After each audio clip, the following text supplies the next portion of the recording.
One piece chapter 1038 का title है kid and law versus big mom. तो chapter के टाइटल से पता चल ही जाता है कि क्या होने वाला है चैप्टर में। चैप्टर की शुरुआत हुई है थर्ड फ्लोर से, जहां पर राइजो की और फुकुरोजो की फाइट चल रही है। तो चैप्टर की शुरुआत की मुझे उम्मीद थी कि जुनेशा से शुरू होगी, जहां से पिछला चैप्टर खत्म हुआ था, लेकिन ये शुरुआत वहां से नहीं हुई। तो मुझे लगता भी नहीं कि पूरे अब चैप्टर में जुनेशा या मरीन का कोई भी कुछ दिखाने वाले हैं। तो राइजो और फुकुरोजो दोनों के शरीर में बुरी तरह से आग लगी हुई है, लेकिन दोनों अपना jutsu अंडन करने नहीं वाले हैं, जिन्होंने एक दूसरे पे पैरालिसिस jutsu लगा रखा है। और उसके बाद दिखाते हैं सेकंड फ्लोर को। सेकंड फ्लोर में समुराइज काफी ज्यादा डरे हुए हैं, क्योंकि उनके ऊपर जो सीलिंग है वो कोलैप्स होने वाली है। जैसे ही सीलिंग कोलैप्स होती है तभी वहां पर जिम्बा आ जाता है और एक पिलर की तरह सीलिंग को होल्ड कर लेता है, जो कि अब काफी ज्यादा वैसे मुश्किल काम है, लेकिन जिम्बे के लिए क्या ही मुश्किल काम होगा। जिम्बे काफी ज्यादा स्ट्रॉन्ग है, लेकिन ये फायर काफी ज्यादा ओनिगाशिमा में दिक्कत दे रही है। इसका पता नहीं क्या सोल्यूशन होगा। जिम्बे भी इस चीज से काफी ज्यादा परेशान है कि आग पूरे ओनिगाशिमा आइलैंड पर फैलती जा रही है, और वॉर में मरना एक अलग चीज है और आग से जल के मरना एक बहुत अलग चीज हो जाती है। उसके आगे चैप्टर में दिखाते हैं परफॉर्मेंस फ्लोर को, जहां पर बिग मॉम और किड एंड लॉ की फाइट चल रही है। सारे लोग वहां से भाग रहे होते हैं जहां पे बिग मॉम लड़ रही होती है, क्योंकि काफी सारे में धमाके हो रहे होते हैं। मतलब नॉर्मल लोगों के लिए तो बहुत बड़ी चीज हो जाती है बिग मॉम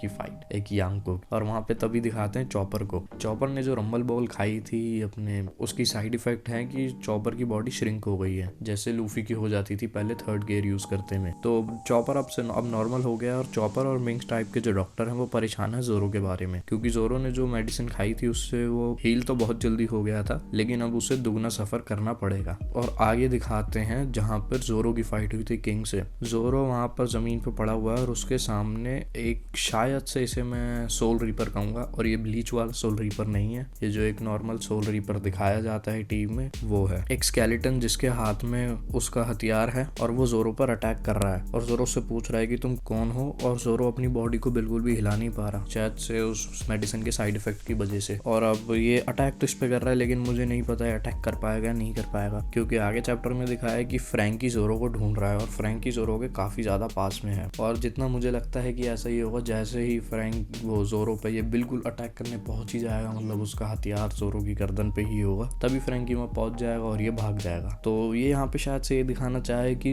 जोरो ने अपनी मौत देख लिया है, लेकिन मुझे ऐसा कुछ लगता नहीं, पता नहीं क्यों, कि जोरो ने अपनी मौत देख ली है। ये कुछ और चीज होगी, हो सकता है ये र्यूमा हो जो कुछ बताने आया हो जोरो को, या फिर मैं कुछ कह नहीं सकता। आगे चैप्टर में दिखाते हैं फर्स्ट फ्लोर के क्रॉल स्पेस को, जहाँ पर शायद से कीनेमोन और कीकू पड़े हुए थे। उसके बाद वहां पर उसॉप आया था और ईजो आए थे। ईजो ने वहां पर सारे 20 पार्ट्स को हराया हुआ है, और वो बड़े सोच रहे हैं कि एक व्हाइट बियर्ड का डिवीजन लीडर यहाँ पे क्या कर रहा है। और ईजो वहां से अब जा चुका है फर्स्ट फ्लोर बेसमेंट में, और वहां पर ईजो थोड़ा बहुत इंजर्ड है और सोच रहा है कि वो थोड़ा स्लोपी था इतने बड़े लार्ज ग्रुप के आगे, और उसे भूलना नहीं चाहिए कि आखिरकार ये है तो 20 पायरेट ही। और उम्मीद कर रहा है कि कीनेमोन वहां से निकल गया होगा। तभी ईजो के पास कोई आता है और ईजो देखे बिना उन पे गन पॉइंट कर लेता है, और फिर देखता है कि वो है साइपरपोल। CP0 को देख के हमें तो हैरानी होती है, लेकिन ये बस घूमे जा रहे हैं, इनसे कुछ भी नहीं हो रहा। तो मेरे ख्याल से CP9 इनसे बेटर थी। तो CP0 वहां पर कहते हैं ईजो से कि हमें मालूम था कि तुम यहाँ पे हो, लेकिन आज हमने तुम्हें देखा नहीं था। हमारी जॉब के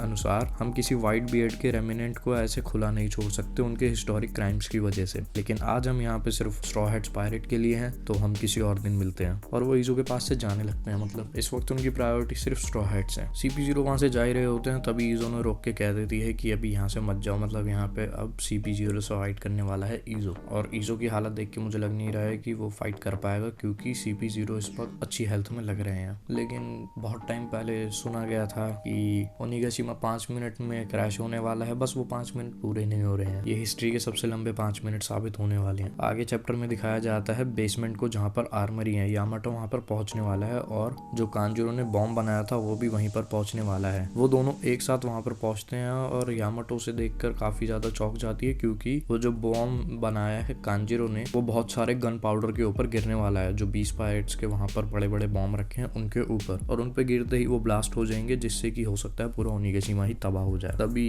उसे देखकर यामाटो अपने डेविल फ्रूट फॉर्म में आती है और अटैक करती है नामोजी ग्लेशियर फैंग, जिससे कि जो 20 पायरेट्स वाले जो बॉम्ब्स हैं वो यामाटो फ्रीज कर सकती है। पहले मुझे लगा था यामाटो की पावर है फायर क्रिएट करना, लेकिन यामाटो फायर के साथ आइस भी क्रिएट कर सकती है। तो यामाटो के डेविल फ्रूट के बारे में भी अब तक हमें ढंग से काफी कुछ नहीं बताया। तो यामाटो ओनिगाशिमा को ब्लास्ट होने से तो वहां पर बचा लेती है, लेकिन वो फिर भी नीचे गिर ही रहा होता है। तो यामाटो अपना क्लब निकाल कर उस मॉन्स्टर पर अटैक करती है, जिससे वो थोड़ा सा चिल्लाता है लॉर्ड ओरोची और साइड में गिरने वाला है। और इनकी कहानी यहीं पे इन्होंने खत्म कर दी है, क्योंकि आगे दिखाया है सच में ही kid and law versus big mom. वहाँ पर किड एंड लॉ जमीन पर पड़े हुए हैं और उनके क्रू मेंबर्स कह रहे हैं कि बस अब बहुत हो गया बिग मॉम से, क्योंकि हो सकता है अब वो मारे जाएं। तो मतलब उनके जो क्रू मेंबर्स हैं वो काफी ज्यादा परेशान है कि बिग मॉम उन्हें सच में मारना दे, क्योंकि वो दोनों बेहोश दिख रहे हैं और बिग मॉम फिर भी उन्हें पीट रही है। बिग मॉम उन दोनों पर एक अटैक और करती है जिसका नाम है गॉड ऑफ लाइटनिंग टेंजिन, और उसके बाद कहती है कि मैंने अब तक जीत की कोई वो नहीं सुनी है। वो मतलब बात कर रही है काइडो वर्सेस लूफी की और उम्मीद करती है कि काइडो वर्सेस लूफी अभी भी चल ना रही है, और कहती है कि मैं काफी ज्यादा थक गई हूँ, अब मैं रूफ टॉप पर जाकर इस चीज का एंड कर दूंगी। तभी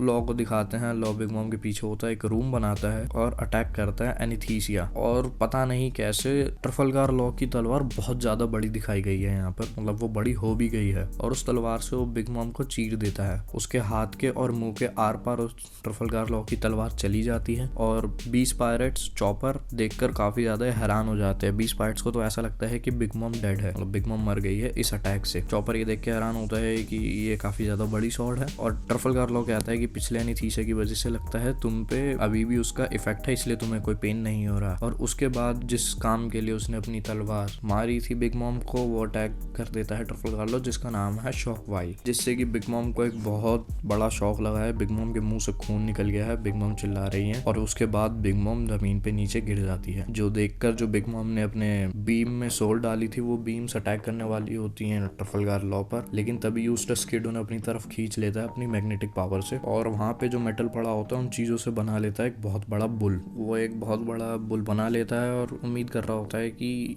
हो सकता है काइडो और लूफी की फाइट में लूफी शायद से एडवांटेज पर। बिग मॉम को वो दोनों कह देते हैं कि कुछ भी हो जाए वो बिग मॉम के ऊपर नहीं जान देंगे, चाहे वो मर भी जाए। बिग मॉम दोबारा खड़ी होती है तो यूस्टस किड अपने बुल से बिग मॉम को एक टक्कर मारता है बहुत जोर से, जिसका नाम उसने रखा है पंख टोर्नाडियो, और हो सकता है इससे भी बिग मॉम को काफी ज्यादा डैमेज गया हो। मुझे देखकर ऐसा लगा कि ट्रफलगार लॉ ने शायद से अपनी अवेकनिंग की पावर इस्तेमाल करी थी, लेकिन यूस्टस किड ने नहीं करी है। शायद से हो सकता है ट्रफलगार लॉ की भी वो अवेकनिंग ना हो, उसके पास पहले से ही वो अटैक्स हों। और टक्कर मारने के बाद ट्रफलगार लॉ और यूस्टस किड दोनों चिल्लाकर कहते हैं कि हम मर जाएंगे लेकिन तुम्हें रूफ टॉप पर जाने नहीं देंगे, और यहीं हो जाता है चैप्टर खत्म। तो जो जैसे कि मैंने उम्मीद करी थी कि 5 एल्डर्स और मतलब मरीन जुनेशा इनके बारे में कुछ नहीं दिखाएंगे, तो उनके बारे में कुछ भी नहीं दिखाया है। तो ये वीडियो आपको कैसी लगी हो, अच्छी लगी हो, बुरी लगी हो, ठीक ठाक लगी हो, आप कमेंट जरूर करें, हमें बताएं क्या क्या आपको चीजें पसंद आई, क्या क्या नहीं पसंद आई, और लाइक सब्सक्राइब एंड शेयर जरूर करें।